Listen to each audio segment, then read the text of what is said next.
Parevtes, the Armenian part of the presentation is over. This is going to be Clojure, Programming Comes to Armenia. I'm going to be introducing you to the Clojure programming language. My name is Gyorgi Grigoryan. In English, people just call me Gio. I've been here about 6 months, and I'm a long-time Clojure programmer, and I haven't met anyone here that programs in Clojure. I haven't found anything online. So I think I'm the first person in Armenia to program in Clojure. So I'll just talk about what makes Clojure unique and why I kind of fell in love with it, and maybe you'll be interested as well. This is Rich Hickey. He's the creator of Clojure, the author of Clojure. He created Clojure because he was frustrated. He's not an academic. He's an industry programmer, and he's done a lot of stuff in the industry. So Clojure turns out to be a very practical industry standard language. And I recommend you watch all of his talks. They're on YouTube. Even if you never touch Clojure, it'll make you better. It'll make you think, I promise, even if you don't agree. And this is how he describes Clojure. Clojure is a dynamic, general-purpose programming language combining the approachability and interactive development of a scripting language with an efficient and robust infrastructure for multi-threaded programming. Basically, what I think he's getting at here is that it sort of combines the best of both worlds, and we'll see if it succeeds. It is like languages like Python and Ruby came along, and people from Java and C++ and C# migrated, and they felt that the dynamic nature of those languages and the scripting nature of it made things much easier for them. But their performance was limited, and there were some other issues. So Clojure attempts, that's one of the problems that Clojure attempts to solve. So who am I? My name is Gyorgi Grigoryan. This is my email. If you want to email me for any reason, feel free. I'm an independent software developer. I started with C++ and Java, did a little bit of work with that, and then I switched to Clojure. On the way there, I touched a little bit of Common Lisp, and of course, working in the industry, you interact with other languages as well, but these are the main ones. And I have big corporation experience, I have startup experience, I work primarily on data-intensive applications, and I have distributed system experience. I'm going to have to go a little bit faster than I intended because it's only 30 minutes. I was preparing for a 45-minute session plus questions, but we'll have to go a little faster. So let me understand who's in the room. Anyone familiar with Lisp? Lisp programmers? Great. Java, C#, Scala? Okay. ML, Haskell? Yeah. Python, Ruby, Groovy? JavaScript? Anyone? Clojure? Clojure. And anyone who's not technical? Great. Okay, so these are the basic characteristics of Clojure. First of all, it's a dialect of Lisp. If you're not familiar with Lisp, it is a very interesting idea in programming. It goes back to the 60s, I think. John McCarthy came out with the lambda calculus. And the key feature, a Lisp is actually a dialect of languages. So it's a way to structure the syntax of a language. And the main feature of it is code as data philosophy. So when you write your Java program or your Python program or most languages, JavaScript, you're producing a string, a long string. Your program is a string. And if you want to manipulate that code, if the compiler has to parse that code, the compiler has to parse a string and manipulate a string, which is a pain in the ass. In Lisp, your code actually consists of data structures that you can manipulate with the functions of the language. And that enables a powerful macro system that allows you to extend the language yourself. So this is a very deep and interesting idea, and it's not easy to just understand like this if it's the first time that you're hearing about this, but it's something worth exploring if you're interested. The next thing is that it's predominantly functional. Clojure is a functional language. We just program with functions. We pass functions as arguments to functions, and we create higher order functions. But typically, functional languages like ML and Haskell, they are associated also with static typing. And in Clojure, there's no static typing, there's no strong type system, there's minimal type checking. And so it just takes the part of functional programming that gives you the most benefit, in my opinion, which is the focus on programming with functions, and in particular, pure functions. You guys know what a pure function is? Okay, some people know, I'll explain. A pure function basically is a function that in order to return its value, it only depends on the arguments that are passed in. In other words, there's no state involved. And that makes it much easier to reason about, and it makes it much easier to test because you get the same output with the same input every time. Of course, if you pass something into the function that references the outside world, now you've introduced state, and it's no longer a pure function. So in Clojure, we program with pure functions, and with these functions, we manipulate data structures. We don't have classes, we don't have objects, we got rid of all that, and it's very different for most people coming from most other languages. We just have a large collection of functions that manipulate immutable persistent data structures. Persistent doesn't mean persistent to disk. We'll talk about what that means later. So we end up with data-oriented programming instead of object-oriented programming. We end up manipulating, that's what we do primarily in programming. Above like low-level programming, we manipulate information. We get something from a database, do something with it, write it to another database, etc.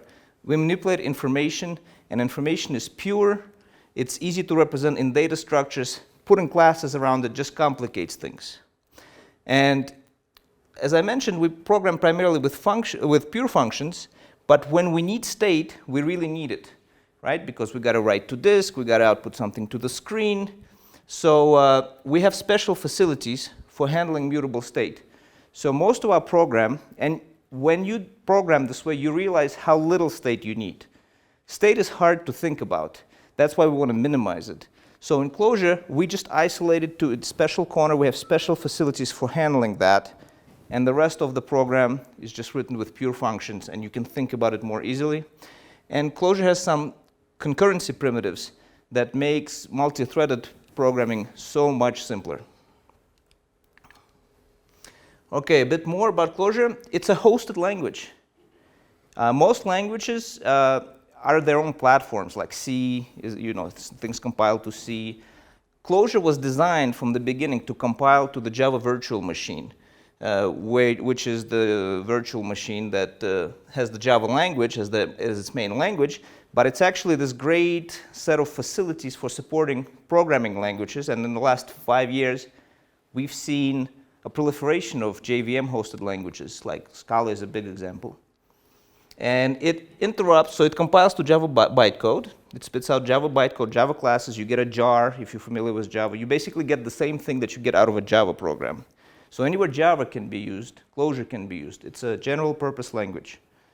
And it offers very easy interrupt with Java. So you can call any Java class, any Java object. You can write a little bit of Java if you need some very performant code, and you can call it from your Clojure program. And it's seamless. When you see the syntax later, it's very easy to do. There's something called ClojureScript, which is a subset of Clojure that compiles to JavaScript. And JavaScript is everywhere. It's in the browser, there's Node. So that offers you reach. And it's almost identical. The JavaScript environment doesn't have threads usually, so we don't have that. But other than that, you can end up with a situation where you have Clojure on the back end and Clojure on the front end. That's a very neat situation. It's very nice. And Clojure's been around since 2006. It's not a new language. It's been battle tested. It's been in production, and it's been around. This is just to give you a feel. You don't have to understand this. I just want you to see what the syntax looks like. So this looks funky maybe. All the parentheses, that's Lisp. The parentheses are Lisp. And so do not be put off by that. Don't fear the parentheses and the brackets. If you're interested in this, once you start playing around with it, the parentheses and the brackets, they disappear out of view. And you rely on indentation to parse and understand what's going on in the code. A couple of weeks, and your IDE will help with that too. And these parentheses, they're there for a reason. Remember I touched on that idea of code as data in Lisps. This fancy word, homoiconicity, that's what that means, code as data. And as I mentioned, it allows you to write macros, which are much more powerful. If you've seen macros in other languages, these macros are much more powerful. Lisp macros allow you to do a lot more than like your C macros, for example. So you don't have to wait for the language designer to change the language. If you want a feature in a language, just add it yourself. It's immediately available. So who uses Clojure? The biggest corporation that I know of is probably Nubank. It's a big bank out of Brazil. It's a major bank in Brazil. It's a technologically enabled bank. Climate Corp it was a startup. I interviewed there a long time ago. Became a $1 billion company. Many other startups use it that you've never heard of. Apple, Amazon, Facebook, no, they don't use it for their main product. But there are groups within these organizations that use Clojure very successfully. Cisco, eBay, Heroku, and on the Clojure.org website, there's a very long list where you can find these, all the corporations that use it. Still, it's a niche language. So this is JavaScript, this is Python, this is C, Rust, Ruby. Can you see Clojure? This is Clojure. So it's niche. Now this comes from Stack Overflow survey data. So it probably underestimates Clojure's popularity because we post our questions in our own places. We have our own forums. We don't go as much to Stack Overflow. But still, Clojure is not like at the level of Java or Python. It's more at the level of Scala, Haskell, Groovy. But despite this, it's very successful. And it is, as of 2002, was the highest paid language. Now, see, in this way, it's kind of like Armenia, you know, like an undiscovered treasure. But in this way, it is not like Armenia. I think it's falling a little bit, but that's not really the main point. This data is from Stack Overflow, you know. Maybe it's good, maybe it's not. The point is, Clojure attracts, there are two reasons I think it's like among the highest paid languages. It attracts, one is just very productive. You can get a lot more done. I promise if you get familiar with Clojure, you will see just how pragmatic it is and how focused on getting things done it is. The other thing, it attracts programmers who are more experienced disproportionately. Not that every more experienced programmer chooses Clojure, but disproportionately they do. So think about that. People who have seen it, been there, got frustrated, got upset. It has a reputation for attracting grumpy old programmers who are just tired of dealing with all the BS. I'm just checking the time here just to make sure I fit in everything. So as I mentioned, Clojure is not object-oriented. Mutable stateful objects are the new spaghetti code. Rich Hickey. Think about the programs you write if you work in an object-oriented language. Now lately, by the way, last 5 years or so, we've had a lot of functional concepts introduced to these languages like Java and Python and all the other languages, JavaScript. But they're kind of an add-on top of an existing object system. And it's not quite the same as designing a language from the ground up to be functional. So if you think about your programs, your stateful object-oriented programs, it's a lot of objects, and they all interact. Like you can reach into the subject, mutate some state there, and you end up with this crazy graph, and then you have to test this thing, and it's like a balancing act, right? Like he's smiling over there because he knows. And this is hard to understand, it's hard to reason about, and it's a concurrency disaster. What if you have an object and you pass it to a thread, what happens? Like you don't know what's going to happen to it. You have to lock it, you have to try to do this. I can't do that. Rich Hickey couldn't do that. That's why he designed Clojure. Like he tried really hard. And so here we have a famous quote from a famous computer scientist, Alan Perlis. It is better to have 100 functions operate on one data structure than to have 10 functions operate on 10 data structures. So the idea is to have a few data structures, which is what we have in Clojure, you'll see. And then we have a large library of functions that allow us to manipulate these data structures, combine them, you know, every which way. And yeah, that's what we have in Clojure. And we'll talk about that in a second. First, I stole this directly from Rich Hickey. These are the atomic data types in Clojure. What you would expect from a programming language. Different ways to represent numbers, integers, doubles. We have ratios. You have ratios? We have ratios. We have strings, characters. We have symbols as a data type, like your function names, your argument names. That is its own data type. There's a reason for that. We have keywords. Some languages, like Ruby, I think, have keywords.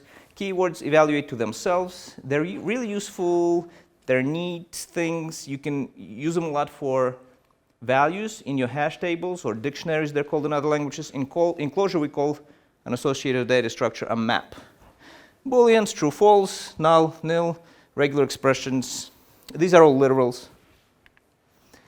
And then this is sort of the bread and butter of Clojure. We have the data structures. These are persistent, immutable data structures. We'll talk about what that means in a second. We have our lists. It's a singly linked list. It grows at the front. And this is a literal representation of a list. So you can write this in your code and you get a list. Or you can call the function list. This is the syntax of Lisp. You call the function list, you pass it an argument, it returns you a list, it returns this list to you.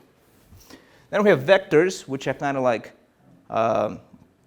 arrays, dynamic arrays that grow automatically as big as you need them to be. You add at the end, they're indexed. You can get something at index 0, at index 1000, at index 99, whatever, integer indexed. We have maps. These are your dictionaries. It's a hash table. Okay, it's key value associative pair. This is what they look like. These are literals. Keyword, this is a keyword. Keyword A, the key is the keyword A, the value is 1, etc. These are keys, these are values. And here we have the values as strings, and the keys are integers. And we have sets. Sets, this is the literal representation of a set, so you write that in your code, and you get a set. And they have all the set operations associated with them, union, intersection, difference, very handy when you need it. It's very helpful to have that. And the key thing to note here is that all of this is heterogeneous. Since we don't have a strong type system, right? You don't have to have everything be the same type. And it all nests arbitrarily. You can combine it any which way you like to an arbitrary depth. So here's an example. Here we have a map. This is an outer map. Inside it is the key A, keyword A, keyword B. I'm sorry, that's the outer map. And then inside of it, we have another map, nested map, that has two keys, A1, which has the vector as a value 1, character B, integer 3, another key with the string Ethel as its value, and then we're back to the outer map. We have the keyword B and the set 1, 2, 3 as a value. So everything nests any which way you like, and it's really cool and convenient to program this way. Next.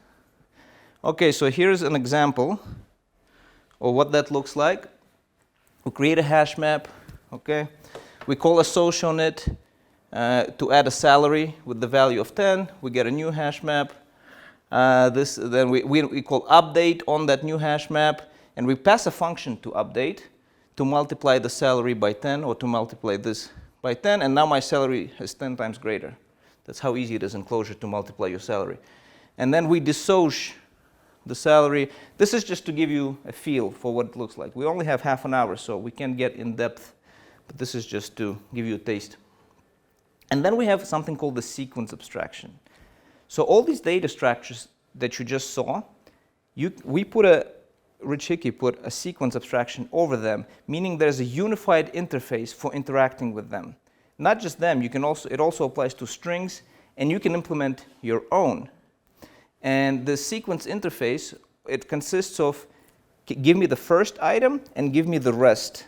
So for a map, you get the first key value pair, and then you get the rest of them, and you process them in order as a sequence.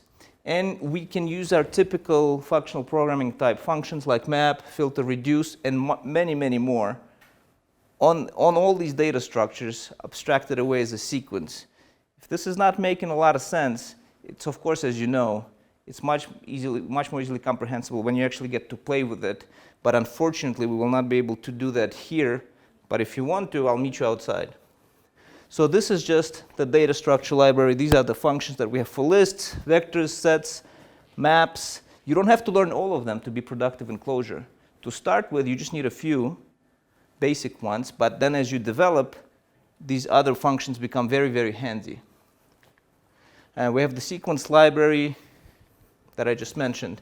These are just additional functions that you can use to manipulate all of your data structures. So these are specific to each individual data structure. These are applicable to all the data structures and more, and whatever data structures you implement yourself. So this is an example I stole from Rich Hickey. This is meant to illustrate why object-oriented maybe is not a great idea, maybe. So this is from Java. This is the HTTP servlet request class. And this is just about half of the interface. So we have our getters, we have our setters, get this, get that, set this, set that. And so when you have, basically what happens in object-oriented programming is each class creates its own language. Like this is a new language that you now have to learn, all these functions. And if there's another implementation of servlet request, then it's a whole other language you have to learn. And it's inconsistent, it's idiosyncratic, you kind of make it up. Instead, most objects like this, they should just be maps, hash tables, dictionaries. And that way, all these functions that you learn once, they now apply to any map that you see. So this is how we do it in Clojure. This stuff, this is an HTTP request. It came in over the wire, over the internet, as data. And then we turned it into this. For what benefit? Instead, on this, we can use the generic map manipulation functions that you just saw, hundreds of functions, and we can manipulate this map as we wish.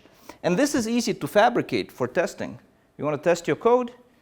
You can create this much more easily than you can create this. So that's really the main reason, probably, for getting rid of object orientation. That's the choice that Clojure made. Now let's talk about immutability. Immutability is the secret sauce of Clojure, in specific, the immutable data structures of Clojure.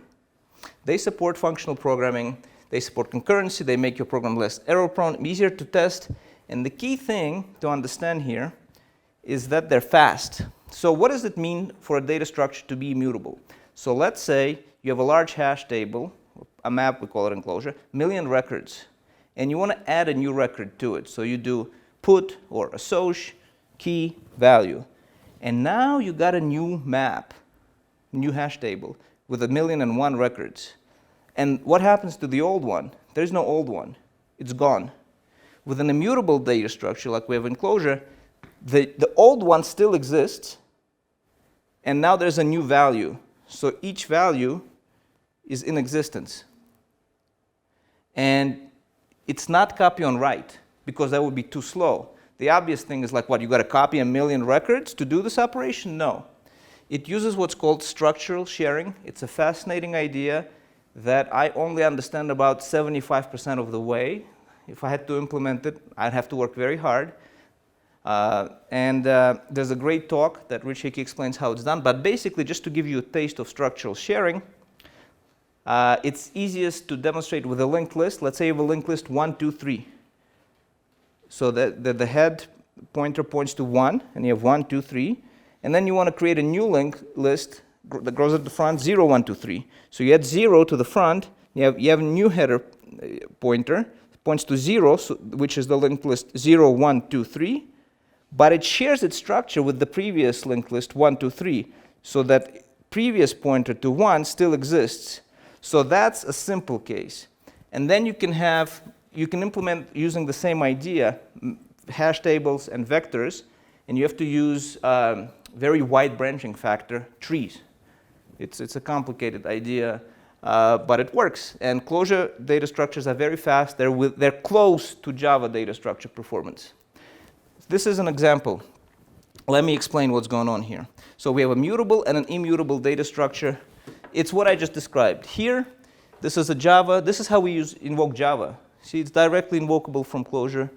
And basically, this demonstrates that, I'm going to go a little quickly because we're running out of time.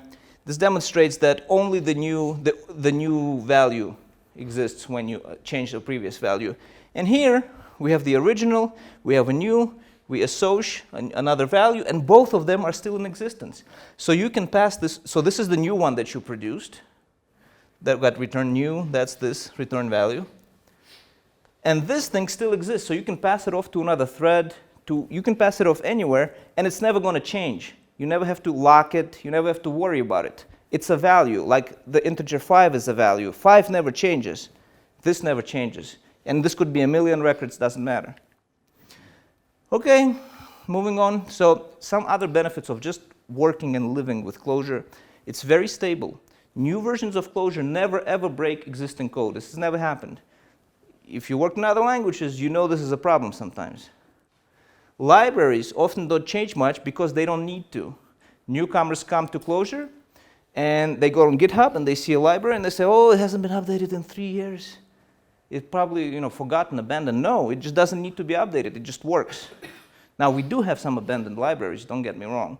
But oftentimes, just because you see it hasn't been updated doesn't mean that it's forgotten. It just means it works. It's fine. And again, I've worked with, for example, JavaScript, and this is the complete opposite.